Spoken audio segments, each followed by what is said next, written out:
El 6 de junio de 1944, 34.000 soldados estadounidenses embarcaron en una misión fatídica. La edad media era de 22 años y muchos creían que no regresarían. Escribí una carta a mi hermana en la que le decía: no esperes que regrese a casa. Creía que moriría.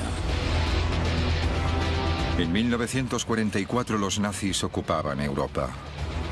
Los aliados lanzaron el mayor ataque de todos los tiempos desde el mar contra una costa fuertemente defendida por las fuerzas alemanas. Era la mejor oportunidad para liberar el oeste de Europa. Sin embargo, para los soldados, incluso si llegaban hasta la costa, era una batalla por la supervivencia. Habías hecho todo el camino hasta la playa de Omaha, pero cuando salías de la embarcación no llegabas tan lejos como hasta aquí. Estabas luchando por tu vida entre las olas.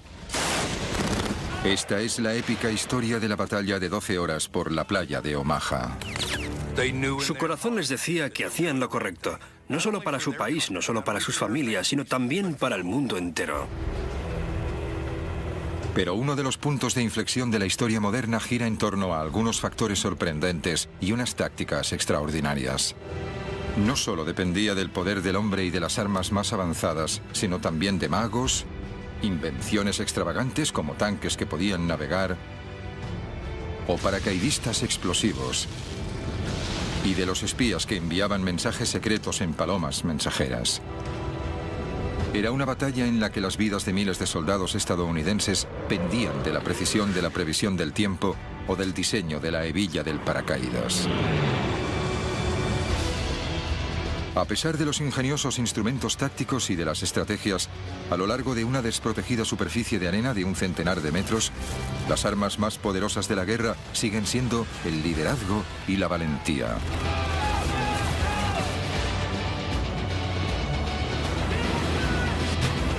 El día de ¿quién sobrevivió y por qué?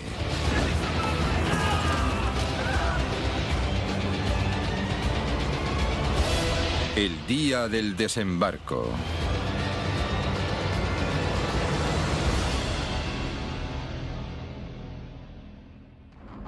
Cinco años después de que estallara la Segunda Guerra Mundial, el futuro de Europa pendía de un hilo. Los nazis habían ocupado la Europa continental. Estados Unidos, junto con sus aliados, encabezaba la lucha. Eran las 6 de la mañana en la costa francesa. 8 compañías de soldados estadounidenses, la primera oleada, esperaban para entrar en combate. Mientras se acercaban a la playa del desembarco con el nombre en clave Omaha, centenares de hombres rezaban sabiendo que lo que les esperaba era un muro de armas, una zona de exterminio y posiblemente la muerte. Entre ellos estaba Hal Baumgarten, un joven de 19 años. El barco estaba muy tranquilo. Sabían a lo que se iban a enfrentar. Como casi todo el mundo en la embarcación, el día D sería la primera vez que Hal entre en combate. Aunque ahora no tenía ni idea, en las próximas 12 horas, la vida de Hal dependería de lo que había comido en el desayuno. La física del agua. Y un fragmento de madera de 5 centímetros.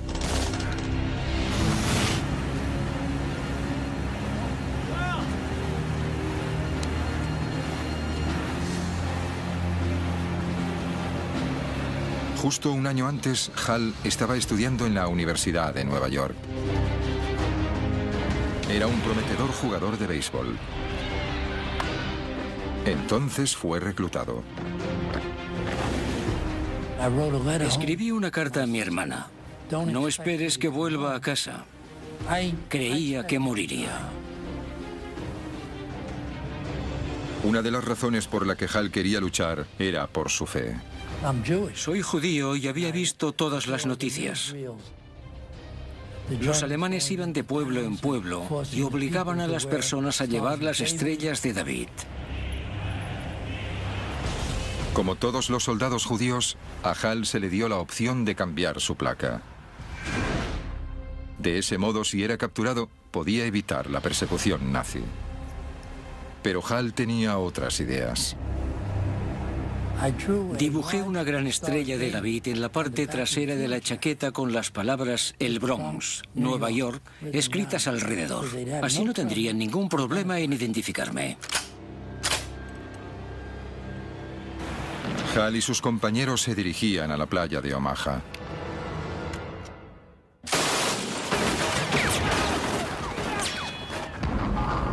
Unos 1.200 alemanes estaban atrincherados con vistas a la costa. Estaban armados con la nueva y devastadora arma de los nazis, la MG-42, el arma de fuego más rápida del mundo. El doble de rápida que la ametralladora estadounidense Browning.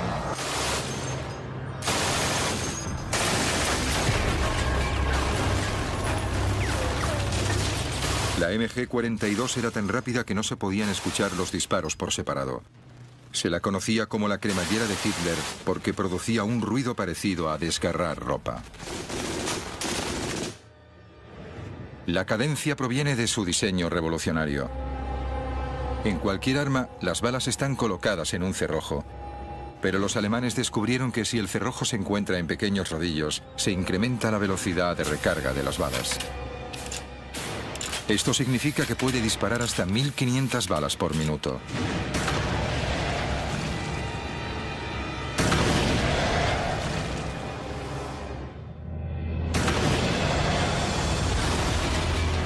Eso eran 25 proyectiles por segundo dirigiéndose a una velocidad de 3.200 kilómetros por hora hacia el barco de Hal. Pero aquí no había solo una MG-42, había 5. Eso significaba que el bote de sal podía ser alcanzado por 125 proyectiles cada segundo.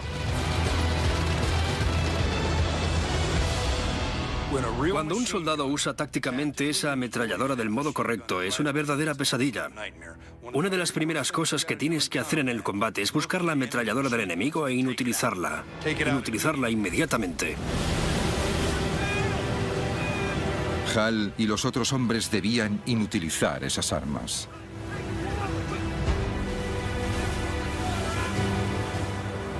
Esta es la playa que los aliados llamaban con el nombre en clave Omaha. 8 kilómetros de largo.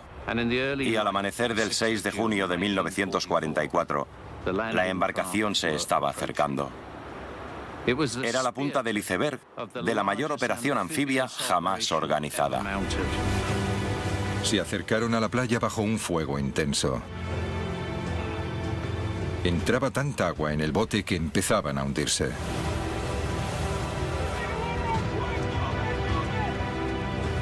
Y los bandazos desencadenaron otro problema: los mareos.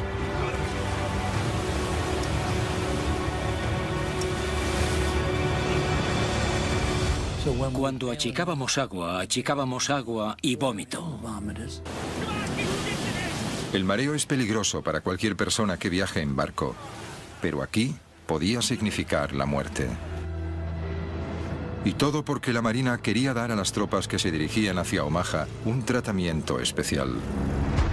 5 horas antes. Los equipos navales que navegaban desde Inglaterra decidieron dar a los soldados una buena comida antes de la batalla. Un buffet de bistec, cerdo, pollo, salchichas, alubias, bacon, huevos, helado, dulces y donuts. Todo digerido con café. La Marina creía que un estómago lleno ayudaría a la moral de los soldados.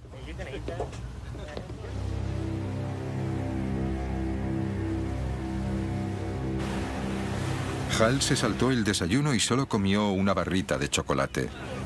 Para los demás, el festín había sido la última comida de los condenados a muerte.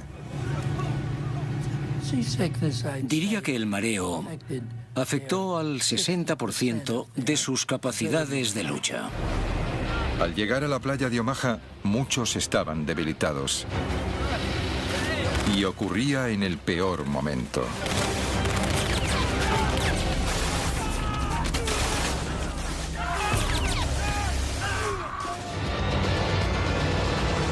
El día del desembarco. El día del desembarco. Día D. 6:38 de la mañana. Miles de estadounidenses desembarcaron en la playa de Omaha. Tenían frío, estaban cansados y muchos de ellos muy mareados. Hal Baumgarten, de 19 años, no estaba mareado. La embarcación había llegado tan lejos como podía. Estaba varada en la playa. Cuando la rampa bajó, fue la señal para cada arma en esa playa para que apuntaran a la salida de la pequeña embarcación.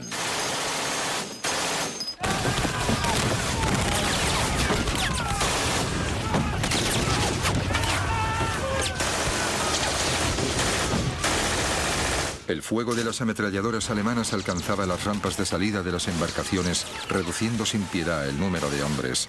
La única posibilidad de supervivencia para ellos consistía en hacer lo que no debían hacer: saltar hacia los lados. Y me tiré al agua.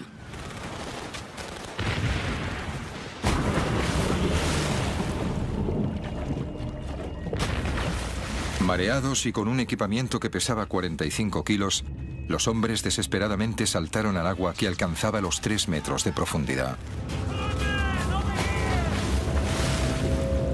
Bob Sales quería ser soldado desde pequeño. Pero antes siquiera de haber disparado un solo tiro, Bob se estaba ahogando por el peso de la chaqueta de asalto, la munición y la radio. Cuando entré en el agua, me hundí hasta el fondo. Sentí que me estaba ahogando. Y entonces fue cuando me entró el pánico, porque el agua era profunda. Cuando toqué el fondo, me deshice de la radio. Y aún tenía la chaqueta de asalto, que tenía que quitarme si quería llegar a contarlo. Cansado, mareado y bajo el agua, Bob se quitó la chaqueta justo a tiempo. Me di un gran impulso. En solo unos pocos segundos estaba de nuevo en la superficie. Esos soldados que escaparon de la muerte en el agua aprendieron una lección. Cuanto más mareado estés, menos ágil serás y tendrás más posibilidades de ahogarte. Se hundieron hasta el fondo. Vi cómo se ahogaban.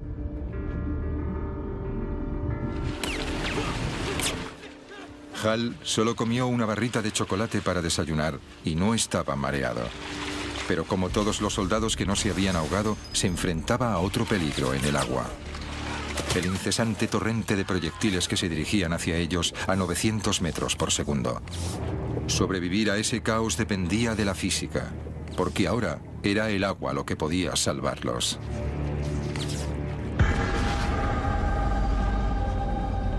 Este lado de aquí.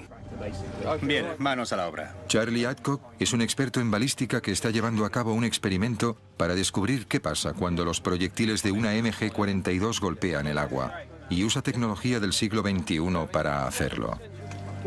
Lo que tenemos aquí es una cámara de alta velocidad. Va a ralentizar el tiempo unas 120 veces. Ben va a disparar su MG-42, que es un arma automática que fue disparada contra los soldados en Omaha. Y vamos a ver qué es lo que pasa con las balas que viajan a una velocidad de 900 metros por segundo. ¿Qué pasa si no se detienen en el tanque? Que se van a salir del tanque y tendremos que tapar el agujero y volver a intentarlo. Bien, carga el arma. Ahora tira fuerte de la palanca.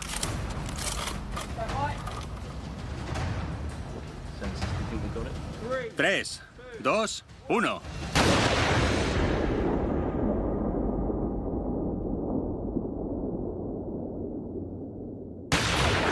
La resistencia del agua es tan grande que detiene los proyectiles a menos de 1 metro. Básicamente, ha pasado de ir a 900 kilómetros por segundo a 0 en 1 metro, como máximo. En la playa de Omaha, el margen entre la vida y la muerte era de solo unos pocos centímetros.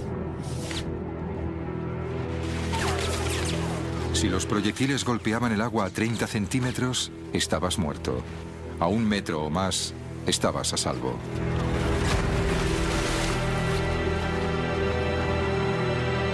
La misión solo hacía 2 minutos que había comenzado. De los 1.450 soldados que llegaron con la primera oleada a la playa de Omaha, se estima que más de un tercio fueron bajas durante la primera hora. En solo 120 segundos, estos hombres se han enfrentado a la ametralladora más devastadora del mundo. Muchos escaparon de la muerte saltando de la embarcación para ahogarse bajo el peso de su propio equipamiento. Los supervivientes fueron aquellos que estaban a más de 1 metro de donde los proyectiles golpeaban el agua.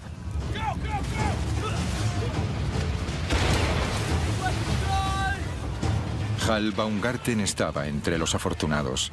Seguía vivo 2 minutos después de haber desembarcado en la playa de Omaha. Era un panorama horrible. Era surrealista porque el agua estallaba a mi alrededor. Los proyectiles iban cayendo. Las minas se detonaban. Había gente que salía despedida por el aire. Pero no había llegado mi hora. Los primeros 2 minutos de Hal en la playa de Omaha fueron duros. Ahora tenía que adentrarme en la playa y hacer mi trabajo.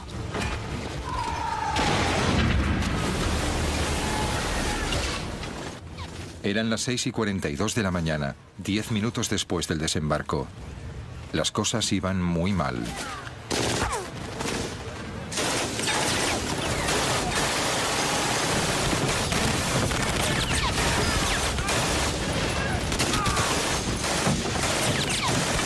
Centenares de hombres fueron abatidos o heridos en la primera oleada de la invasión.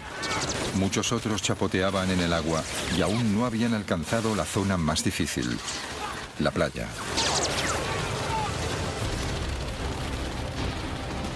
Los hombres tenían que cruzar una playa expuesta al incesante fuego de las ametralladoras. Era una zona mortal de unos 300 metros, la longitud de 3 campos de fútbol. En cada sitio se enfrentaron a peligros diferentes.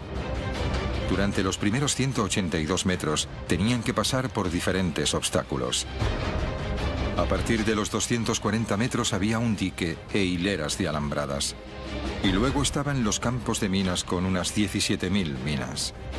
Finalmente, después de 300 metros, alcanzaban las dunas de la parte trasera de la playa. Solo entonces podían empezar a atacar a los alemanes. Era muy surrealista. Estabas cruzando la playa, lo habías visto en películas, pero nunca te había ocurrido. Esto era lo que me estaba sucediendo.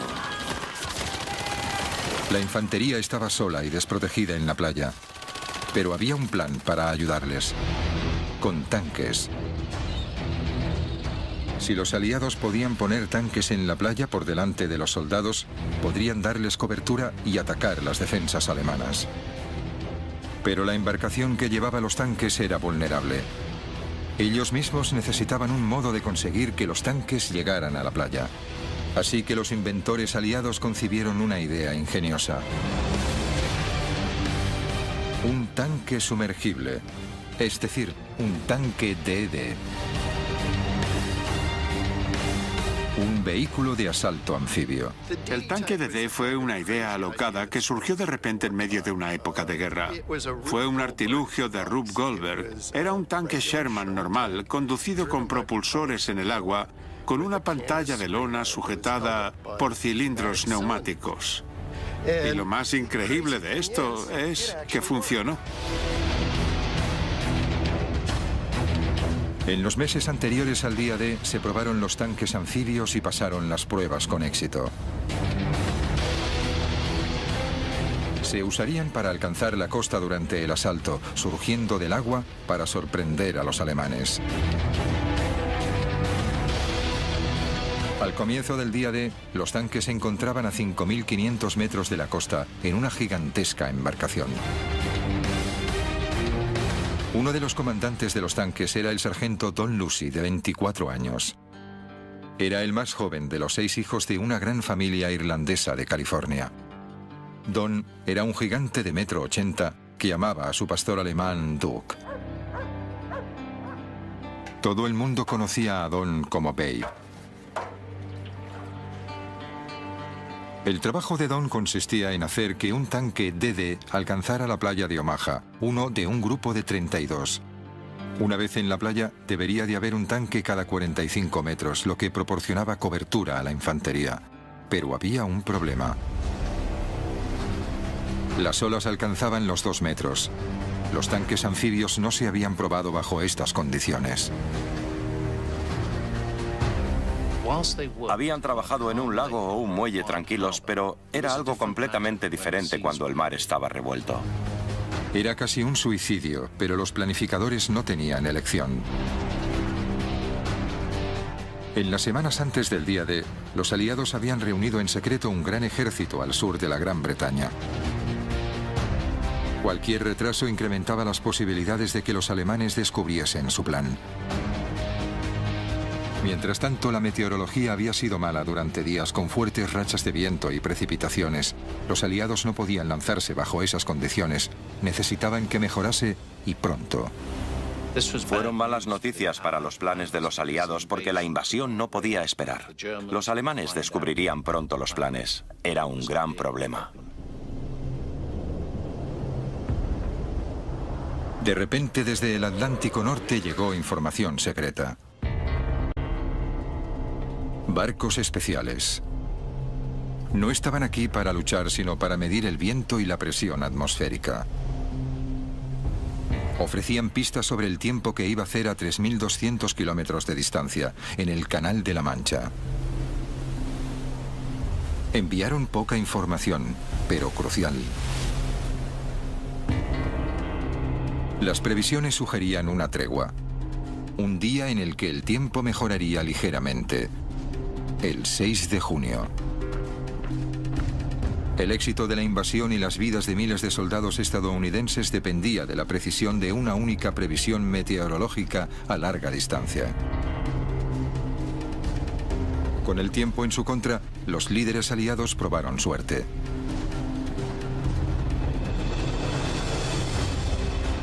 El 6 de junio el tiempo mejoró, pero los mares aún estaban revueltos. Entre estas olas, a 5 kilómetros de distancia de la costa, la embarcación de Don Lucy envía los tanques DD.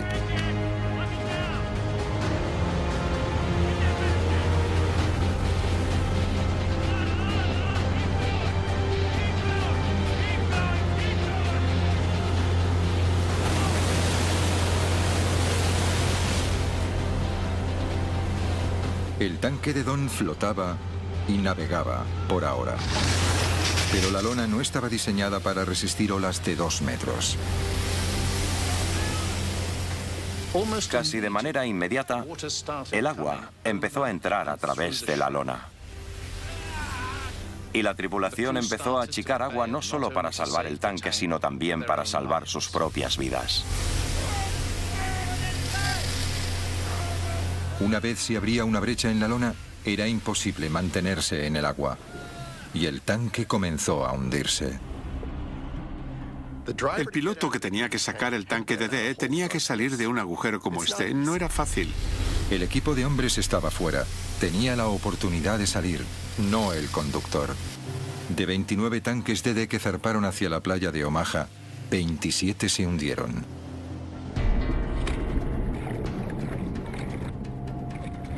De los otros tanques que alcanzaron la playa, la mayoría fueron destruidos. Como no estaba en el tanque, Don Lucy escapó. Pero los otros 33 miembros del equipo no tuvieron tanta suerte. El fracaso de los tanques DD anfibios al no poder llegar a la costa significó que los hombres de la playa de Omaha dependían de ellos mismos. Ahora debían luchar solos y apoderarse de las inexpugnables posiciones sin tanques que los protegieran. Nos tenían que encabezar por la playa, pero no llegó a ocurrir. En la playa, el recuento de víctimas seguía aumentando. Pero no era la única historia que se desarrollaba en Omaha. El día del desembarco. El día del desembarco. 7 de la mañana del día D. media hora después de que empezaran los desembarcos en la playa de Omaha. El joven recluta alemán de 18 años, Franz Göckel, había estado disparando sin cesar a las tropas estadounidenses desde que empezó la invasión aliada.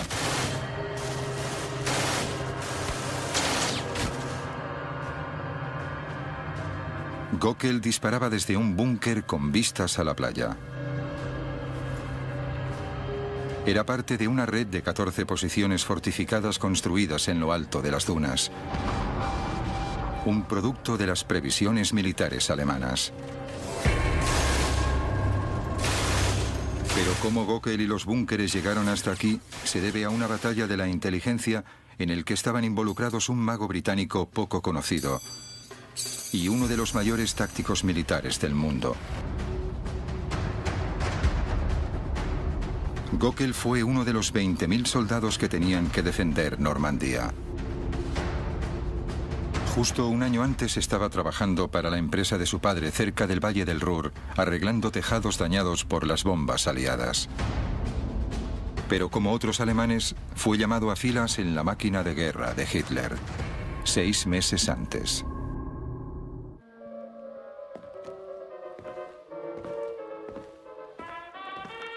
Para Franz Göckel, este búnker también era un hogar.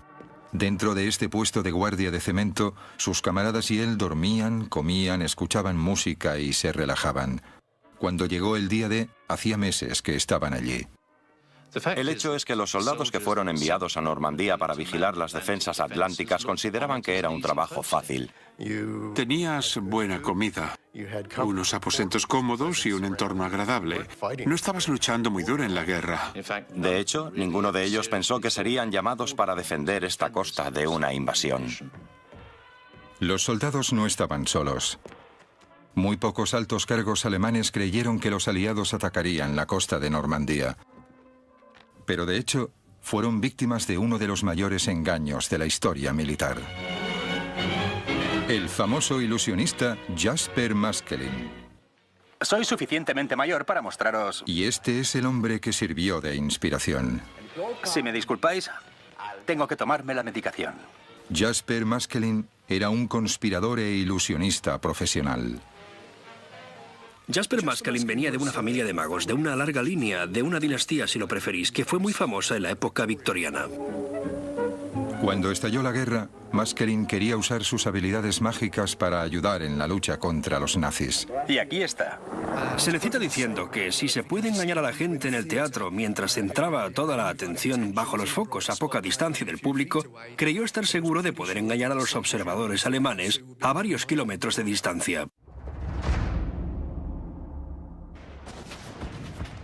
En 1941, durante la campaña aliada en el norte de África, Maskelyne tuvo la oportunidad de ayudar en la guerra por primera vez.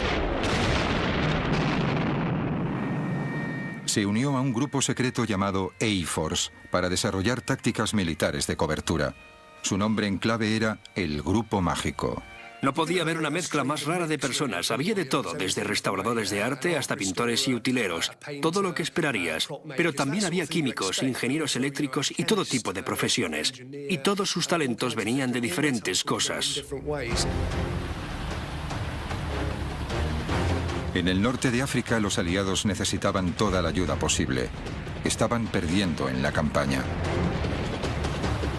Antes de la crucial batalla de El Alamein, usaron el engaño para despistar a los alemanes, cortesía del Grupo Mágico.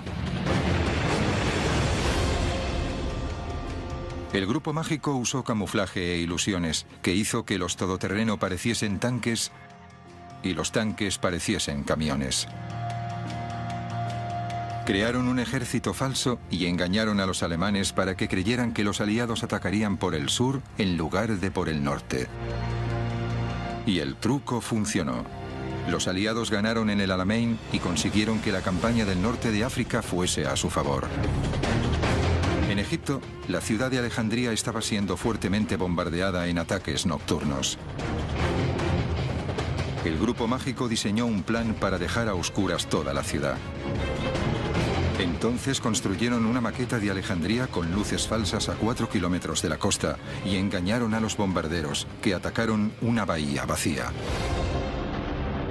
El engaño siempre se ha usado en la guerra desde tiempos inmemoriales. Desde la primera pelea en la que alguien propina un puñetazo falso, eso es engañar.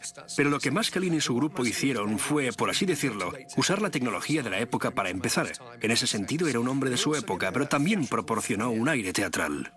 En 1943 los planificadores aliados se dieron cuenta de que a las ideas de Maskelyne se les podía dar un uso más estratégico. Esconderían el verdadero lugar de desembarco de la invasión de Europa creando uno falso.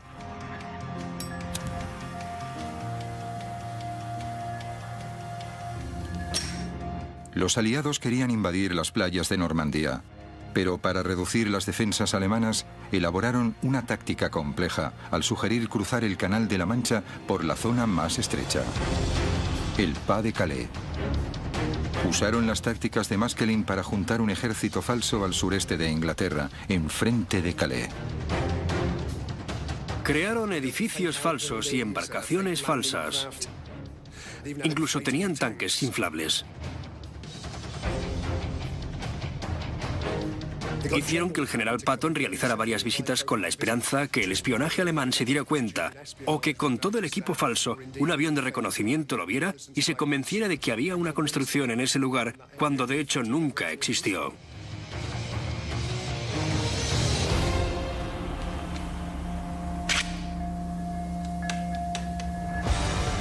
Los alemanes cayeron en la trampa de los aliados.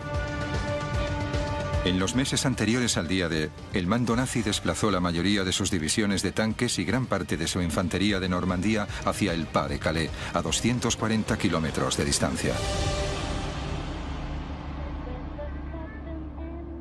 El engaño de los aliados funcionó perfectamente. Los alemanes dejaron parte de una división para defender la playa de Omaha. Franz Gockel pertenecía a una pequeña fuerza de 600 hombres, pero no por mucho tiempo.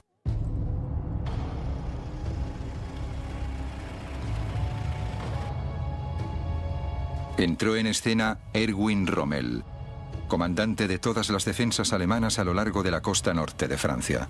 Rommel era el hombre del saco para los aliados. Tenía unas capacidades tácticas terroríficas. Tenía la capacidad de entrar en la mente de sus oponentes. En algunos aspectos era como el mismísimo diablo.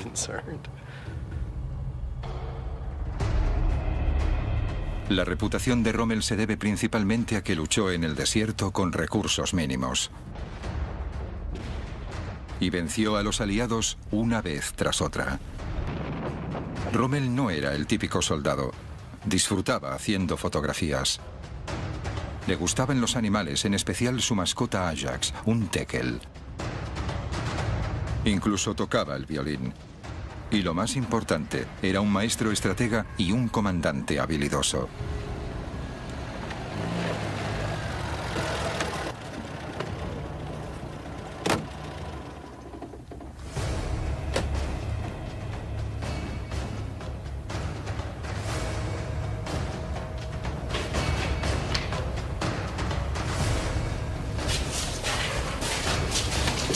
Rommel era conocido por ser muy autoritario con sus tropas y sacar lo mejor de ellos. En Omaha, Rommel tuvo un déjà vu.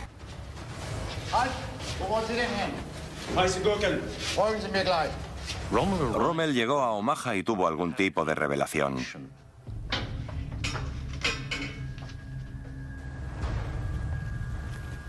Le recordó a otra playa que había conocido. Era Salerno.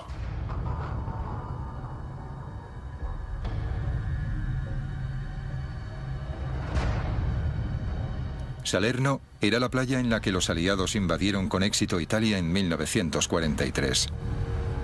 Miles de tropas desembarcaron allí en un asalto anfibio que aplastó a los alemanes.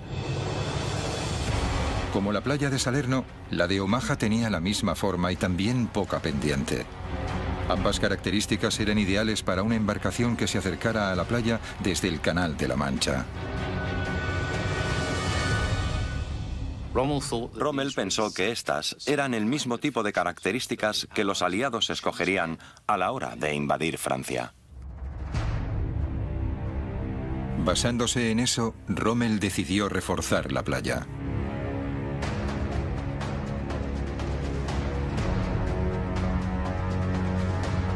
Durante los siguientes meses, la playa de Omaha sufrió una transformación. Los búnkeres se mejoraron para convertirlos en fortificaciones. En apenas 6 meses, Rommel incrementó el número de obstáculos defensivos en la playa hasta los 3.700, uno cada 2 metros. Y luego envió más tropas a Omaha, muchos veteranos de guerra, doblando el número de defensores hasta los 1.200.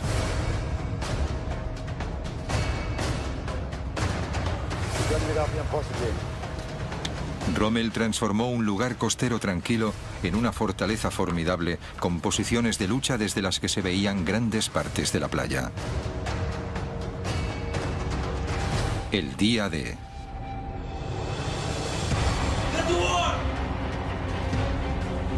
El 6 de junio de 1944 se confirmaron las sospechas de Rommel.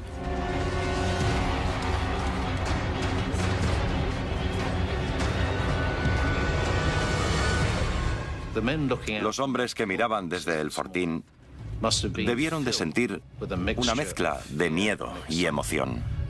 Emergiendo por el horizonte, se aproximaba una gran flota. Las 7:05. Había pasado más de media hora desde el comienzo de la mayor invasión anfibia de la historia. Desde las nuevas fortificaciones reforzadas, Franz Göckel disparaba tan rápido como le permitía su arma.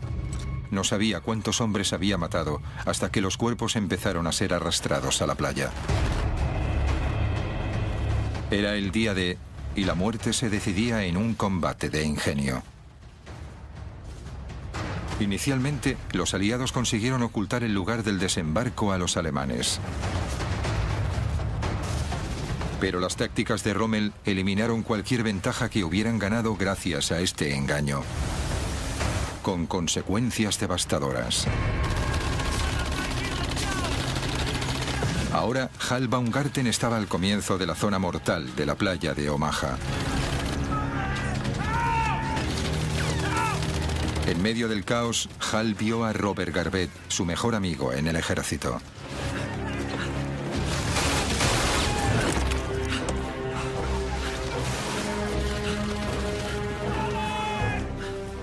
Miré abajo y allí estaba Robert Garvett. Me llegó porque se me caían las lágrimas. Y las lágrimas estaban rojas de la sangre en mi cara.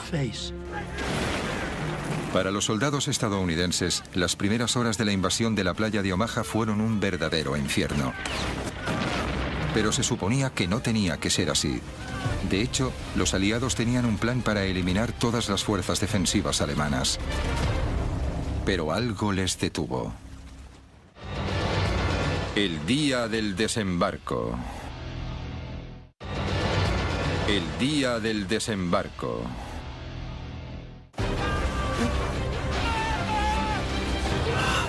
Hal Baumgarten era un soldado de 19 años del Bronx. Inició el día D pensando que moriría. Ahora, 30 minutos después de que empezara la invasión, está completamente convencido de que lo hará. Eran las 7:10. Hal estaba al principio de una gran zona mortal de 300 metros en la playa de Omaha. Entre él y su objetivo, las dunas de la playa, había 37.000 obstáculos defensivos, alambradas y 17.000 minas terrestres. Para sobrevivir, tenía que evitarlos bajo el fuego incesante de las ametralladoras de los acantilados. Lo que era interesante de la playa de Omaha es que no había ninguna cobertura.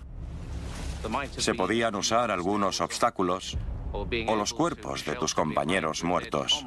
Pero, mientras tanto, los alemanes seguían disparándote desde los acantilados. Debió de ser horrible. Hal debía correr sin ninguna cobertura para el fuego. A su alrededor no solo había violencia y muerte, sino también locura. Vio a un soldado que conocía. No llevaba casco. Tenía un agujero en la parte izquierda de su frente. Su pelo estaba manchado de sangre. Se arrodilló y empezó a rezar con su rosario. Y una ametralladora lo partió por la mitad.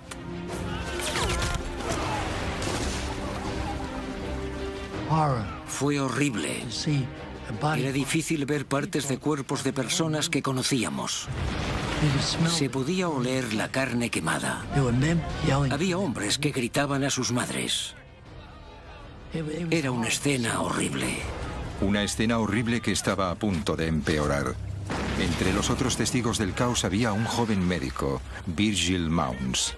Aunque no tenía 20 años, como la mayoría de soldados de la playa de Omaha, Virgil tenía un secreto. Era menor de edad. Virgil Mounds solo tenía 15 años. Mintió para poder alistarse. Cogió la licencia de su hermano. Nunca debió de haber estado allí. Pese a que debía estar de camino a casa tras salir de la escuela, Virgil fue responsable de salvar vidas en el campo de batalla. Los proyectiles empezaban a llegar. Bajo el fuego de la artillería pesada, el trabajo de Virgil consistía en vendar a los hombres heridos para que pudiesen seguir luchando. Llamé a los médicos para que le ayudaran y Virgil Mounds se levantó. Se dirigió allí. Es difícil hablar de él. Vino para intentar curar al hombre herido. Entre tanto, los proyectiles seguían llegando. Los alemanes disparaban cada minuto a los soldados en la playa. Cuando la bomba explotaba, se rompía en miles de fragmentos, algunos pequeños y otros grandes. Estos viajaban a una velocidad de 2.700 metros por segundo, devastador para soldados cercanos. Los fragmentos podían incluso pasar de un cuerpo a otro. Uno de los proyectiles que cayó estalló en pedazos que atravesaron el cuerpo de Virgil Mounds. Mounds murió al instante.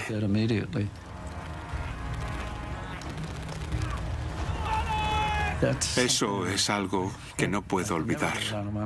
Y es tan vivido como una fotografía, porque nunca se pueden olvidar este tipo de cosas.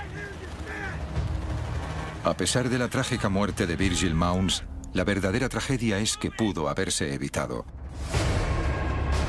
Esto se debía a que los aliados sabían el tipo de artillería pesada que tenían los alemanes para defender la playa de Omaha y planearon neutralizarlas esa misma mañana. En las colinas, los alemanes juntaron un amplio arsenal de armas. Había 30 armas antitanques, 17 morteros pesados y más de 20 armas de campo. Estos eran el tipo de fortificaciones que los alemanes usaron para almacenar sus armas. Los planificadores aliados sabían el tipo de armas que había allí y su poder, y habían pensado un plan para neutralizarlas. 4 horas antes. Temprano, la misma mañana del día D, los aviones aliados partieron para bombardear las defensas alemanas en la playa de Omaha. 446 aviones armados con 13.000 bombas equivalían a 1.000 toneladas de explosivos. Prometía ser el mayor bombardeo de precisión de la historia. Las fuerzas aéreas eran tan precisas que podían acertar a un barril desde 3.000 metros de distancia, y esa era una oportunidad para demostrarlo. Pero con nubes bajas y densas, los bombarderos dependían del radar, un invento relativamente nuevo para atacar la costa. La Marina no confiaba en ellos y le preocupaba que las bombas impactaran en los barcos de los aliados que esperaban en el mar. Cuando los bombarderos pesados se aproximaron a la playa, la nube aún evitaba que pudiesen ver su objetivo actual. Como había la amenaza que se quedaran cortos y golpearan la flota cercana a la costa, les dijeron que se demorasen, que esperasen hasta que estuviesen encima de la playa, que esperasen entre 5 y 30 segundos y entonces soltaran las bombas. Una demora de unos pocos segundos podía cambiarlo todo. Para un bombardero a 3.000 metros de altitud y viajando a 240 kilómetros por hora, una demora de 5 segundos significaba que sus bombas podían fallar el objetivo por medio kilómetro. Una demora de 30 segundos y podía fallar por 2,5 kilómetros. Ese día se lanzaron 13.000 bombas, pero increíblemente ninguna impactó en la playa de Omaha ni en los búnkeres. Fue el mayor error de los planes aliados del día D. Oh, madre mía, nada funcionaba. Iba a ser uno de los peores días. Hal Baumgarten se encontraba al comienzo de una playa llana y expuesta. Y me dije a mí mismo, tengo que salir de esta playa. Solo había una manera de recorrer esa distancia. Estaba en buena forma. Estaba en el equipo de atletismo en la escuela y jugaba fútbol, así que estaba en buena forma. 300 metros para cobijarse. Hal necesitaba alcanzarlo tan rápido como pudiera. ¿Cuánto tardaría? Veámoslo con ropa más ligera. 65 segundos.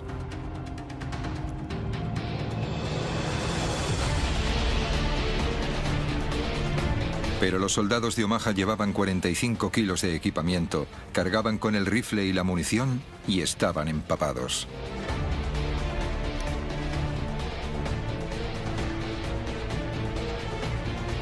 Un minuto y 30 segundos, un 50% más de tiempo, un 50% más de posibilidades de que le dispararan. Pero Hal estaba decidido, tampoco tenía alternativa. Inició una carrera traicionera a lo largo de la arena. Estaba pensando, ¿qué sentiré cuando una bala me atraviese? ¿Qué se siente cuando te disparan?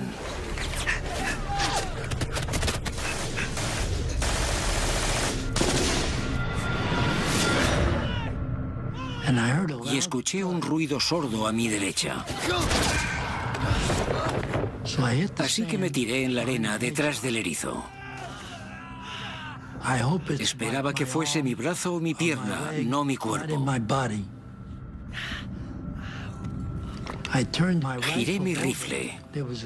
Había un agujero en la recámara y había 7 balas en ella. Así que las balas me salvaron la vida.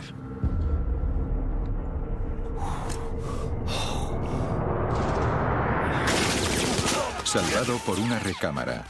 Un gran golpe de suerte.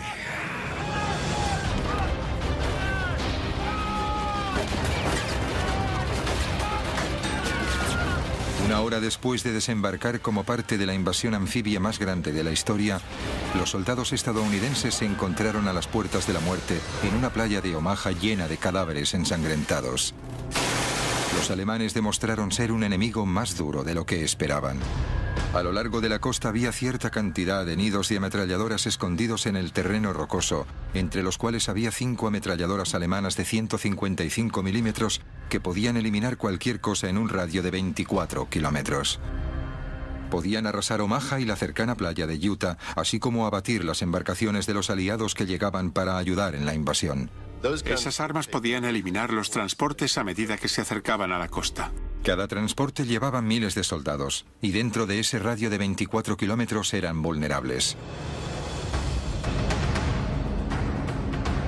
Las ametralladoras debían destruirse, pero se encontraban en lo alto de unos acantilados de 45 metros. El trabajo de eliminar las armas requería un tipo especial de hombres. Hombres entrenados para misiones suicidas de alto riesgo. Sabíamos que iba a ser peligroso. Creíamos que seríamos capaces de hacer el trabajo. Esto era parte del entrenamiento del comando. Podías hacer todo lo que te habían dicho. George Kessner era un joven teniente de los Rangers de élite del ejército.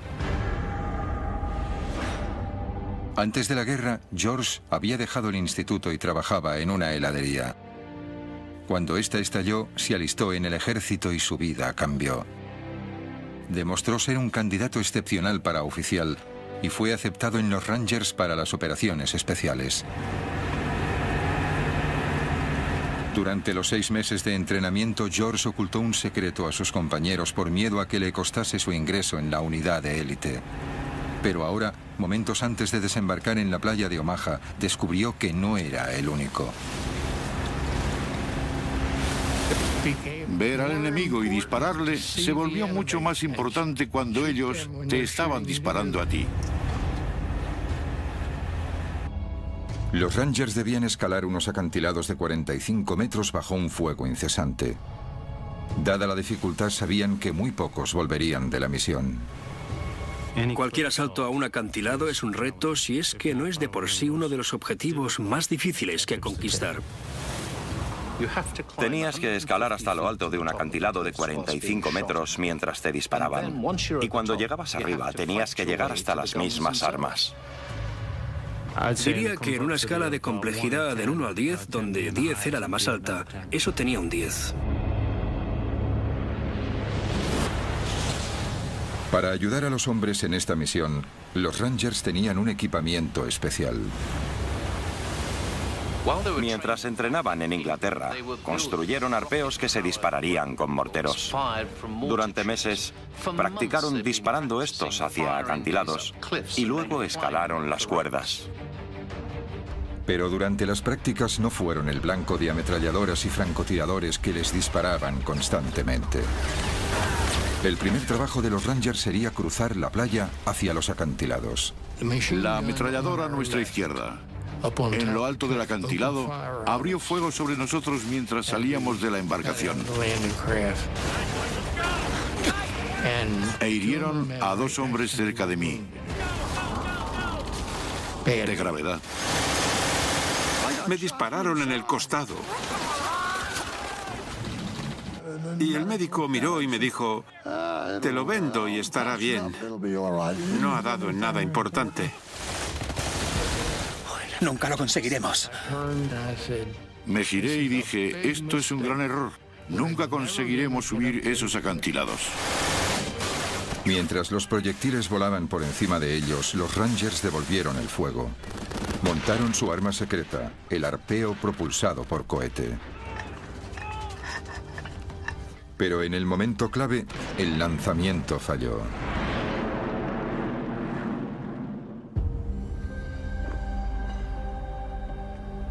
Esto es un experimento para explicar lo que ocurrió, en el que se usa una réplica exacta del mortero.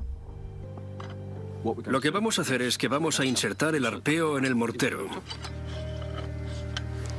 Y vamos a lanzarlo a lo alto de este acantilado, que es muy parecido al acantilado de Pond Walk, y veremos qué pasa. 3, 2, 1.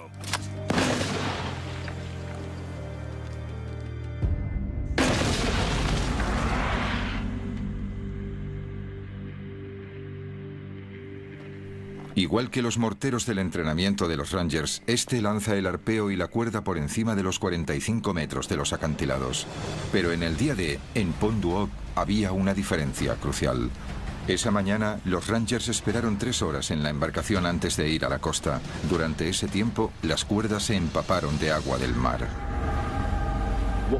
Lo que haremos es mojar esta cuerda con agua para reproducir las condiciones que se dieron ese día.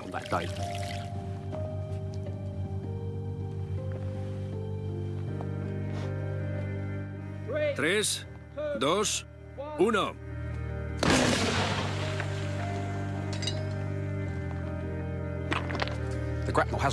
El arpeo no ha ido muy lejos. Es obvio que el hecho de que la cuerda esté mojada ha reducido la velocidad del arpeo en el aire. Solo unos pocos centenares de centilitros de agua han sido suficientes para evitar que el arpeo alcanzara la cima. En Pond Walk fue la diferencia entre el éxito y el fracaso. Creo que eso es lo que ocurrió ese día. Este fue uno de los problemas que tuvieron. De las 60 cuerdas que tenían los Rangers, solo 19 estaban lo suficientemente secas como para alcanzar la parte superior de los acantilados. Kersner fue uno de los que subió las cuerdas inmediatamente. Solo me puse... Aunque la cuerda estuviese mojada, no me preocupaba. Posiblemente estuve subiendo unos 15 o 20 segundos.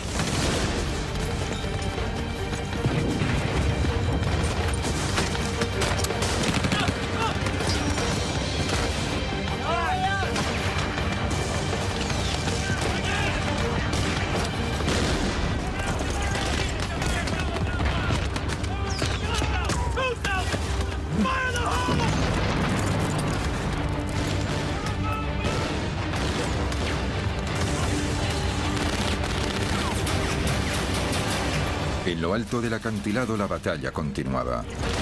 Abriéndose paso, los Rangers supervivientes luchaban por alcanzar las armas.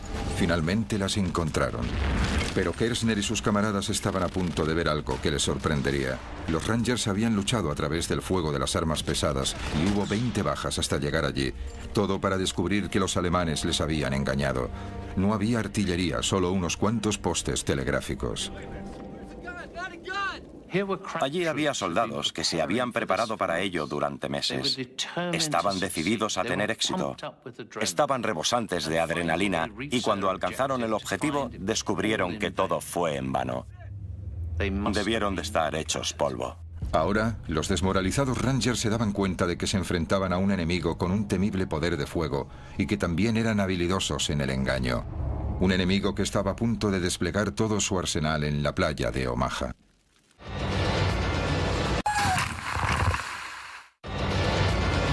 El día del desembarco. 8 de la mañana, día de playa de Omaha. Miles de soldados estadounidenses estaban acorralados por el intenso fuego del enemigo. Uno de ellos era Hal Baumgarten. Durante los últimos 90 minutos había recorrido en zigzag 213 metros de la gran playa.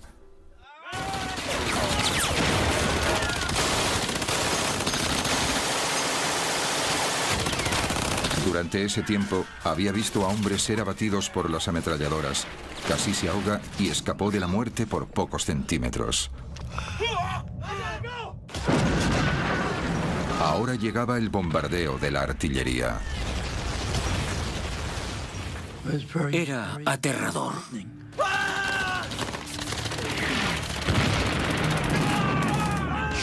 Los proyectiles daban mucho más miedo que si te dispararan con una ametralladora. Porque no sabías de dónde venían. No sabías dónde iban a caer o si tu número estaba en ese proyectil. Así que era aterrador. Pero miré hacia arriba y les maldije. Y cuando hice eso, un proyectil de 88 milímetros explotó delante de mí. Hal fue alcanzado por la explosión.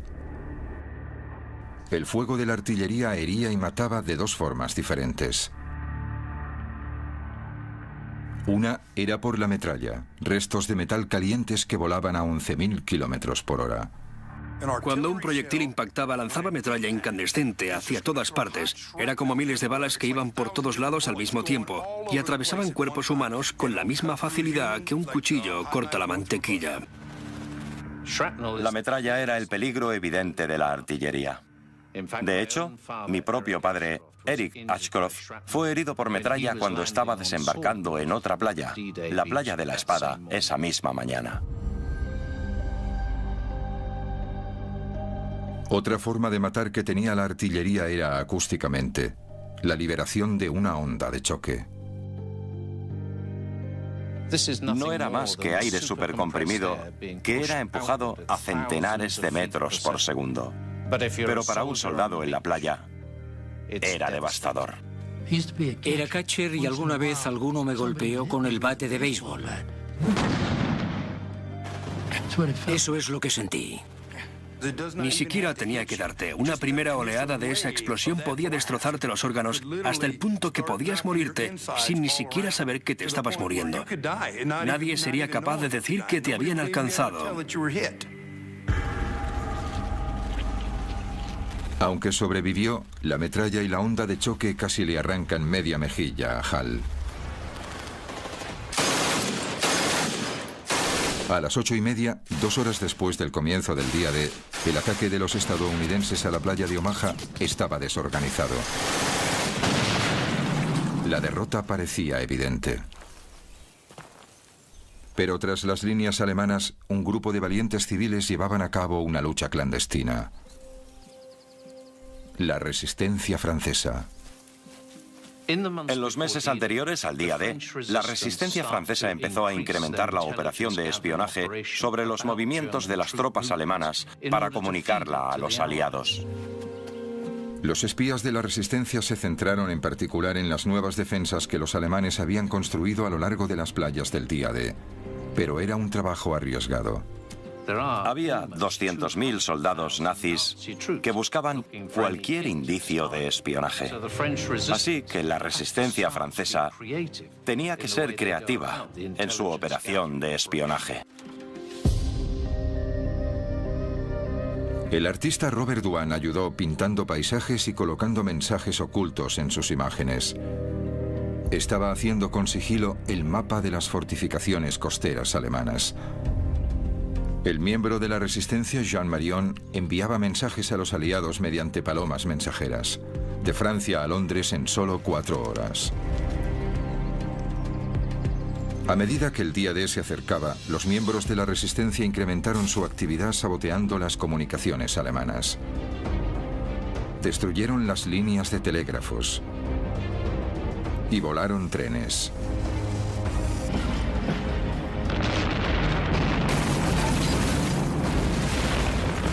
Pero a medida que la resistencia se hacía notar, los alemanes estaban cada vez más alerta. En las semanas antes del día D, los alemanes contraatacaron para vengarse.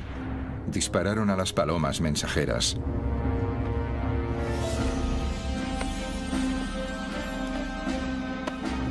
Luego capturaron a miembros de la resistencia y a ellos también les dispararon.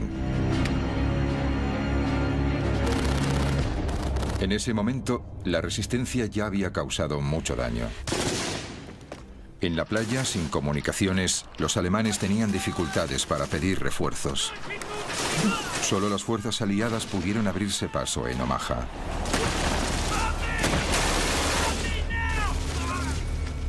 Pero para Hal Baumgarten, la batalla había ido de mal en peor. Gravemente herido por el fuego de la artillería, su único refugio era el dique que tenía enfrente. Unos 240 metros a lo largo de una playa de 300 metros de ancho. Aquí se juntaban los supervivientes, aunque sus esperanzas se desvanecían.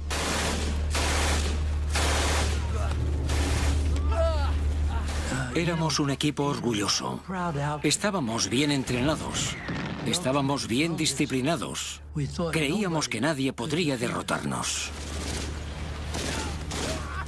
Apilados allí había chicos muertos. Evidentemente había sangre y partes de cuerpos por todas partes. Era horrible.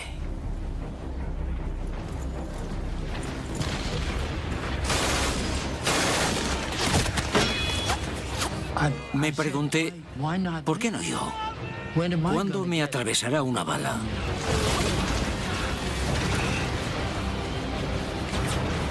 Las 9:30, playa de Omaha.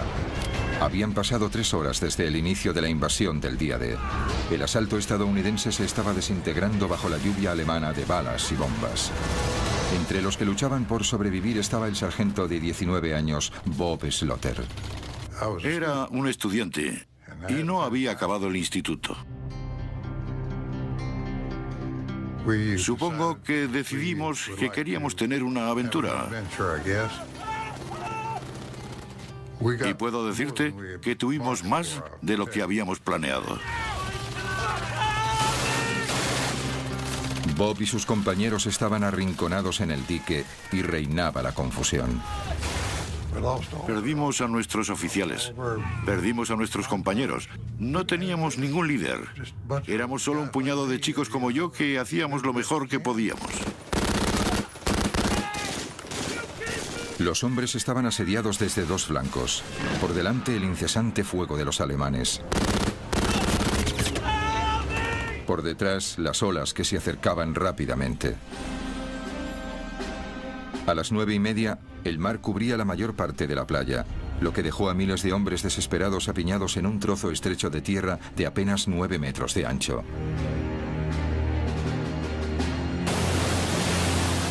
Asediados por el fuego, los hombres eran blancos fáciles para los artilleros alemanes.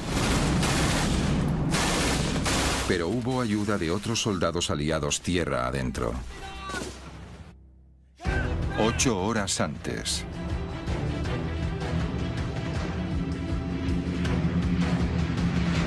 La noche antes del día D, más de 1.200 aviones partieron hacia Normandía.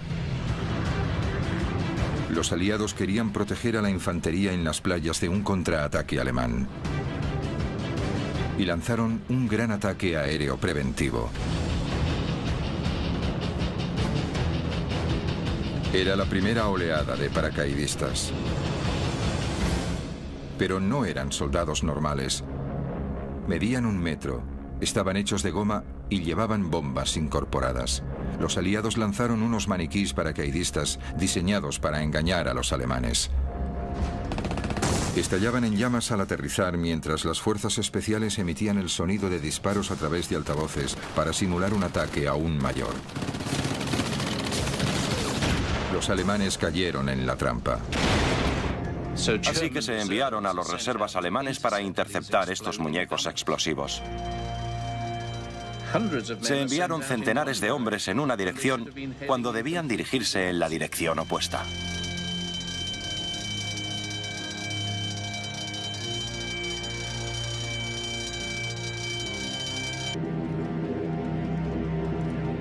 Ahora era el turno de los 13.000 verdaderos paracaidistas.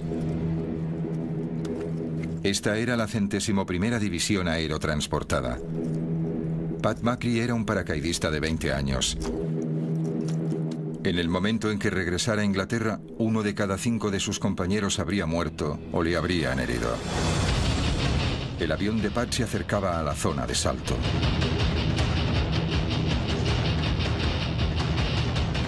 El estado de ánimo cambió completamente. También el trayecto. El avión se movía mucho, era errático, giraba a la izquierda y luego giraba a la derecha, y luego la munición trazadora y el fuego antiaéreo.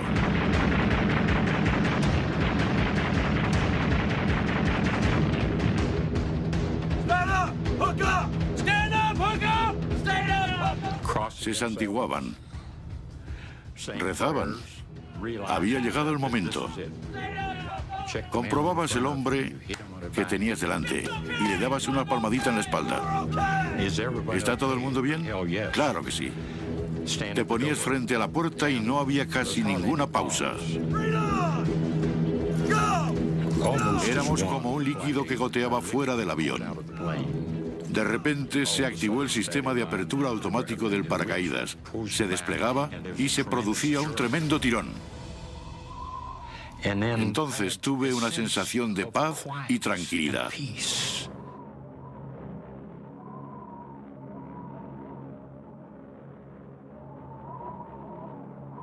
Lo que Pat no sabía es que el mayor peligro al que se enfrentaban los paracaidistas era algo que llevaban puesto.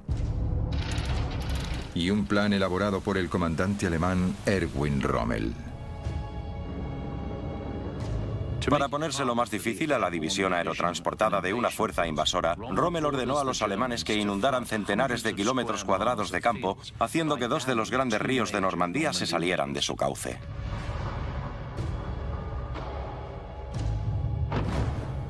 Ahora, centenares de paracaidistas caían sobre el agua, muy peligroso para un salto normal.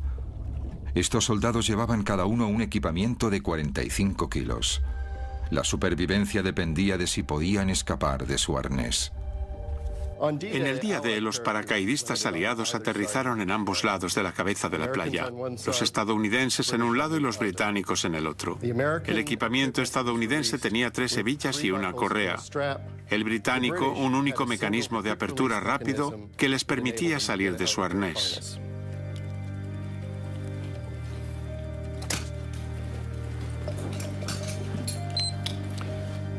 El paracaidista británico salió de su arnés en apenas 5 segundos, mientras que el paracaidista estadounidense seguía luchando para salir del suyo. El paracaídas se enrollaba en los hombres. El arnés ahora era una trampa mortal. Tenías que liberarte del paracaídas porque este podía caerte encima.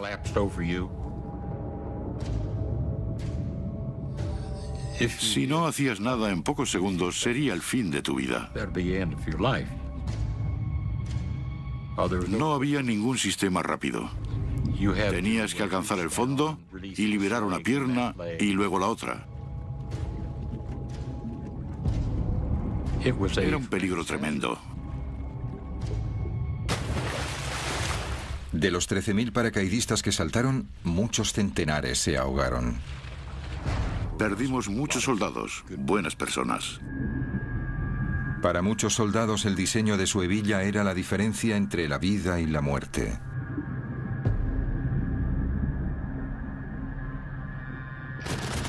Como en cualquier batalla, los pequeños vaivenes del destino tenían grandes consecuencias. Pero en la playa de Omaha, una cualidad hallada en el campo de batalla estaba a punto de cambiar la historia. Pura valentía.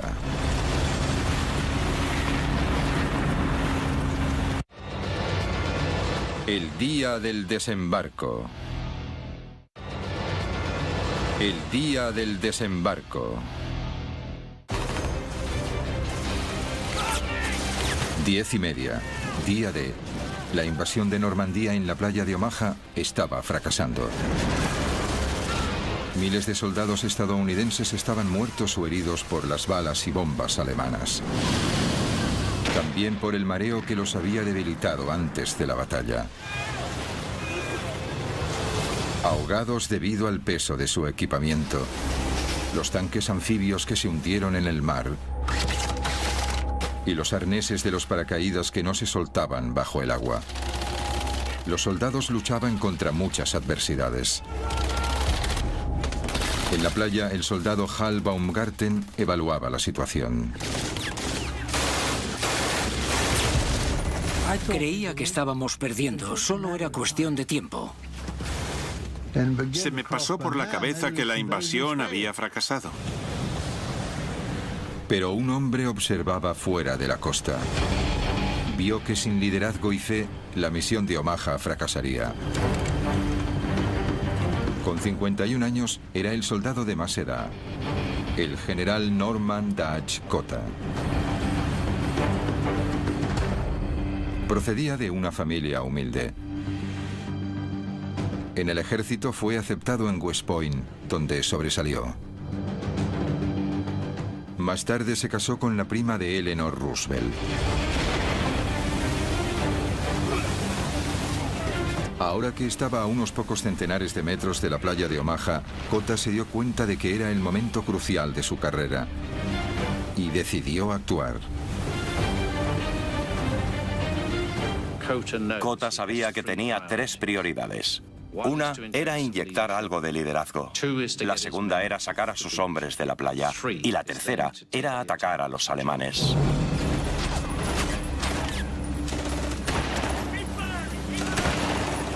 Una vez en tierra, Cota tomó el control. De repente algunos de mis hombres dijeron: capitán, mira ese hombre de allí. Y miré la playa y a unos 90 o 140 metros había un hombre con un cigarro que estaba gritando a la gente de la playa. Era difícil de creer que hubiese alguien corriendo por la playa, porque seguían disparando. Incluso desde esa distancia parecía algo más voluminoso que la mayoría de nosotros. Y nos preguntamos, ¿quién será? El hombre no temía a nada.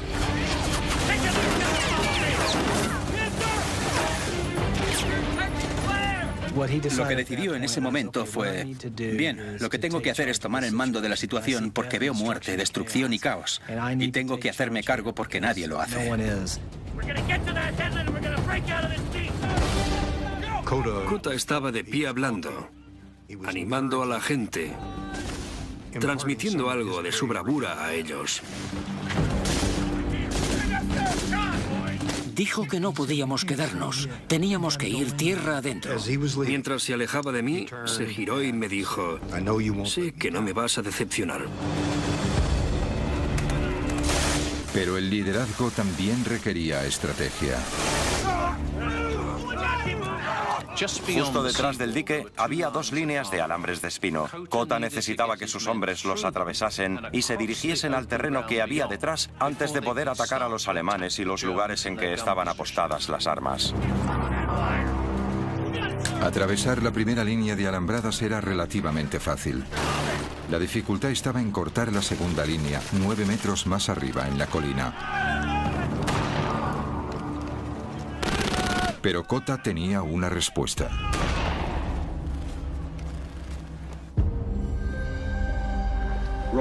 Lo que tenemos aquí es un torpedo Bangalore. Es parecido a los que los Rangers usaron en la playa en 1944. Y como puedes ver, tiene dos partes. La primera parte es un tubo de acero como este. Está lleno de 35 kilos de TNT. Puedes ver que tiene una punta como de bala que le ayuda a pasar a través de alambres de espinos. Esta es la segunda parte. Como puedes ver, esta parte se junta con el extremo de esta otra y ayuda a atravesar las defensas que vas a hacer estallar. Para los soldados bajo el fuego enemigo, la velocidad era clave. El torpedo Bangalore debía atravesar las alambradas rápidamente. Es la hora de probar el arma.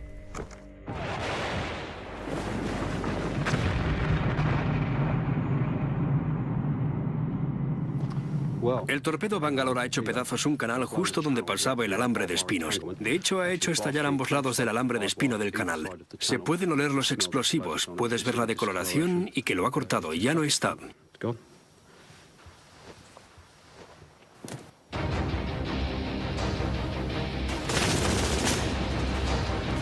El torpedo Bangalore podría hacer el trabajo para Kota y sus hombres, pero debían colocarlo en posición.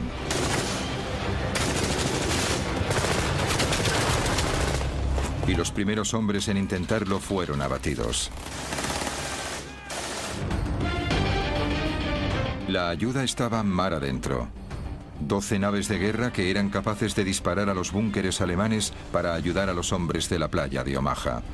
El capitán de uno de los barcos, James Eames, del USS Frankfurt, quería ayudar, pero no podía. Tenía órdenes de esperar. Su trabajo no era el de salvar a los soldados de la playa, sino proteger la vulnerable flota de barcos estacionados en alta mar. De momento, eso dejaba al general Kota y sus hombres a su suerte. La primera parte del plan de Kota de salir de la playa funcionó. Abrieron un agujero en la barrera de alambre de espino.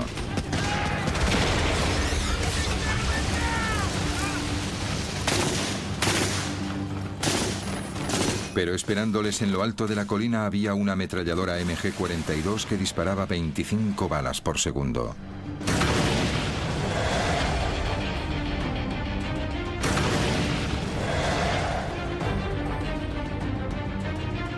Uno de los hombres de Kota se prestó voluntario para neutralizar la ametralladora más rápida del mundo.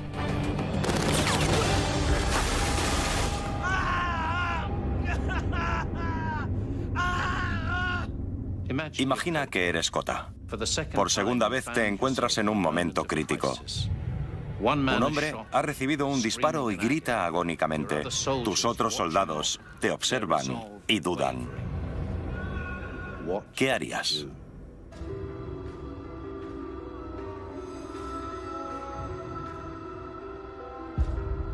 Ese general sabía que estaba al mando y que necesitaba hacer que ocurriera algo, si no acabarían todos muertos. Kota mostró su determinación con una frase ahora famosa. Señores, nos están matando en nuestras playas. Vayamos tierra adentro y que nos maten. Entonces desplegó la mejor arma a su disposición. Liderazgo. Y fue el primero en correr colina arriba.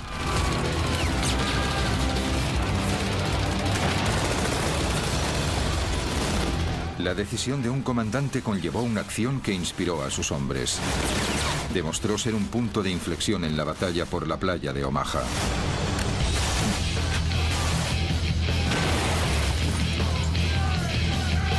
Kota lideró el asalto. Mientras tanto, a 16 kilómetros de la costa, se estaba tomando otra decisión importante. En los barcos de la flota del día D, algunos oficiales intentaban seguir la batalla. Como muestran estas imágenes de la playa, había centenares de hombres muertos o heridos en la arena o en el agua. Los oficiales estaban a punto de rendirse. A media mañana, estaban pensando si desplazar otros soldados que habían dejado en otra playa.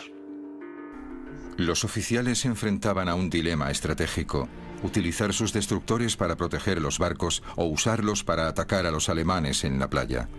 Empezó a llegar la información de que los soldados empezaban a abrirse paso a través de las líneas alemanas. Después de horas esperando, finalmente los comandantes de la Marina dan la orden de atacar.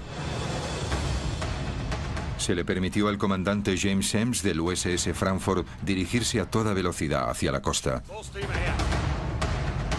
Semmes llevó al Frankfurt tan cerca de la playa que se arriesgó a tocar el casco contra el fondo marino. Justo a 730 metros de la costa, el Frankfurt se puso de costado y disparó. Empezaba el ataque. El proyectil pasó por encima de mí. Escuché un silbido. Y luego, ¡bum!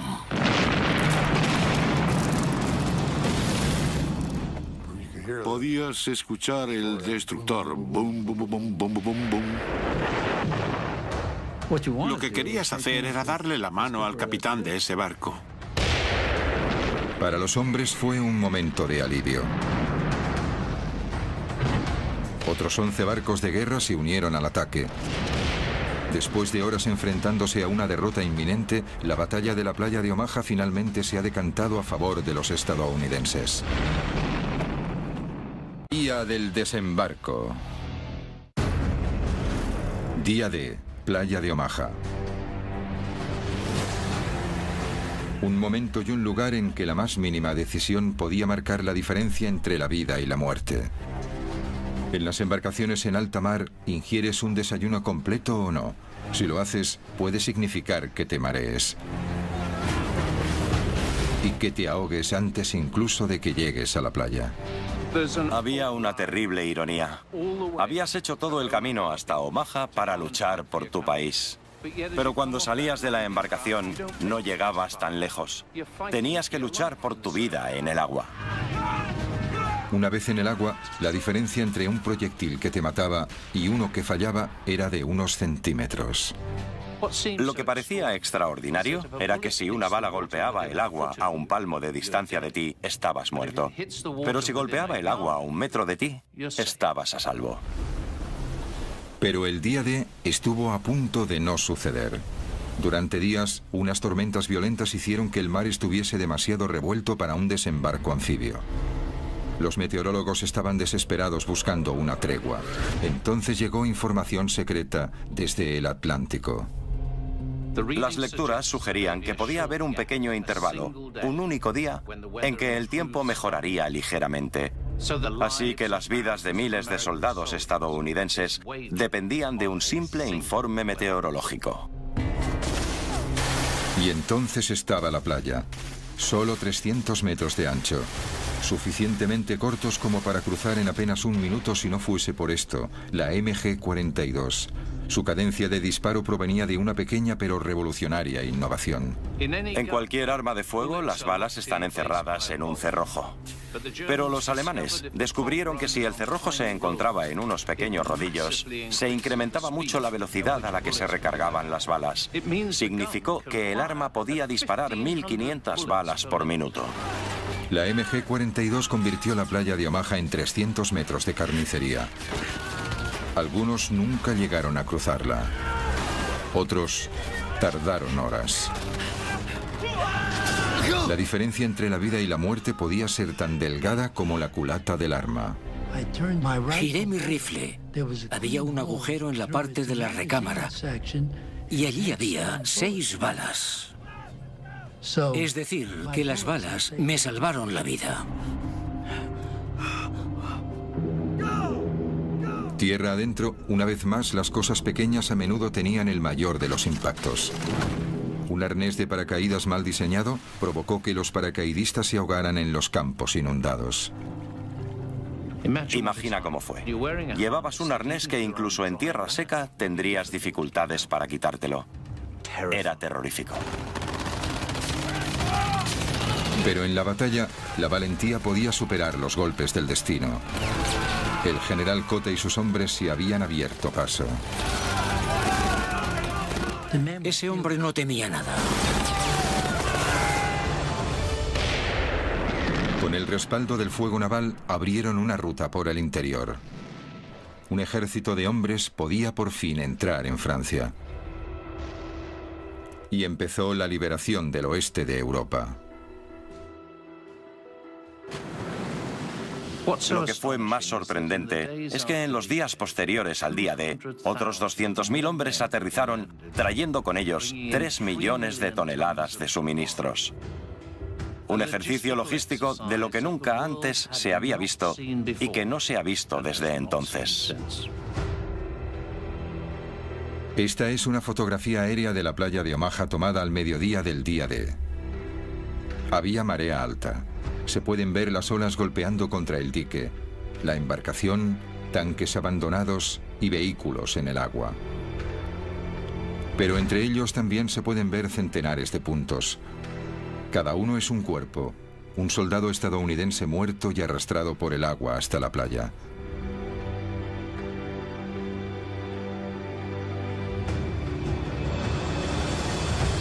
Durante las siguientes 24 horas, el soldado Hal Baumgarten resulta herido en otras 4 ocasiones, 5 veces contándolas todas. Se recuperaría de las heridas, pero otra seguiría persistiendo. Me sentía culpable por sobrevivir porque me iba diciendo, ¿por qué yo? Mucha gente cuando reza a Dios dice, ¿por qué yo? ¿Por qué tengo esta enfermedad? ¿Por qué no me ayuda Dios? Pero en mi caso era todo lo contrario. Decía, ¿por qué yo? ¿Por qué ellos murieron y yo sobreviví? Nadie sabe con exactitud cuántos soldados estadounidenses murieron en la playa de Omaha. Los historiadores estiman más de 2.000 y al menos otros tantos heridos. Y Omaha fue solo una de las 5 playas en las que los aliados desembarcaron ese día. En total hubo unas 10.000 bajas entre los soldados aliados. También murieron 4.000 alemanes, así como 3.000 civiles franceses.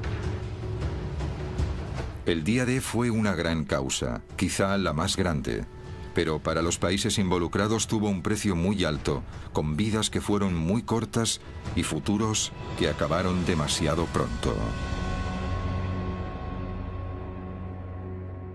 Esos hombres siempre serán jóvenes para mí. ¿Ves? No son tan mayores como yo. Seguirán siendo jóvenes. Serán tan solo unos chicos yendo detrás de las chicas, bebiendo cerveza y pasándolo bien.